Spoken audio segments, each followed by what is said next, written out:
Let's call that FBI raid on Michael Cohen's office and hotel room what it is, a big, fat, grandstanding move that was designed to embarrass him, to humiliate him, to intimidate him. Now, I want to make it clear. Of course, the FBI has a right to obtain documents, computer records, whatever, as part of a criminal investigation. This wasn't a break-in, as President Trump called it. The Bureau had to go to a federal judge with a search warrant and get approval to do that.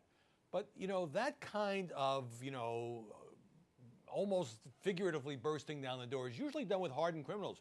Cohen has been cooperating with the Bob Mueller investigation. He has turned over thousands of pages of documents. And so there was really no need for this. It's kind of a thing that's sometimes done in New York. When Rudy Giuliani was U.S. attorney, I used to cover him when I was based here. He'd sometimes make a big showy arrest of suspected Wall Street white-collar criminals and do the perp walk thing just to kind of send a message. And that's what I think was going on here. Now, it wasn't Bob Mueller himself who ordered this grandstand tactic. Technically, he had kicked that part of the investigation over to the U.S. attorney here in Manhattan. But at the same time, apparently, there are reports that the U.S. attorney recused himself and that it was the deputy attorney general, Rod Rosenstein, who also got criticized by the president the other day, who authorized that raid. Now, as everyone knows, this is at least in part about the $130,000 payment to Stormy Daniels before the election. It was obviously hush money. Cohen says to me that he was trying to help his friend and client, protect him from embarrassment, whether the allegations were true or not, and not influence the campaign.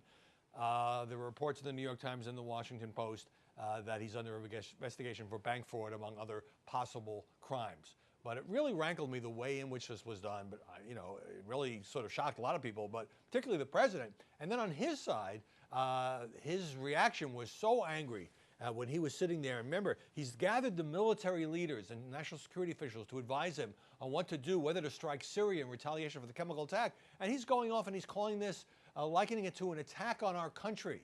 Well, however heavy-handed the tactics may have been, it wasn't an attack on our country. It was part of a criminal investigation lawfully authorized by his own deputy attorney general, who Trump appointed.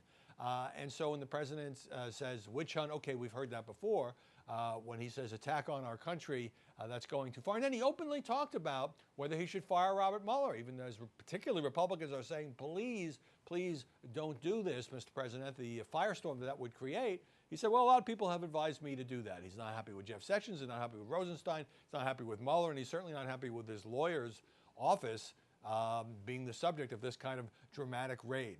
But this led to one of those banner headlines in the Drudge Report: presidency under siege. When you have the situation with Syria, when you have the president going off as he did, when you have his own lawyer being taken by surprise, blindsided by this search related to allegations by a porn star, and you have the president canceling his planned summit visit to South America, it does feel like a very supercharged atmosphere.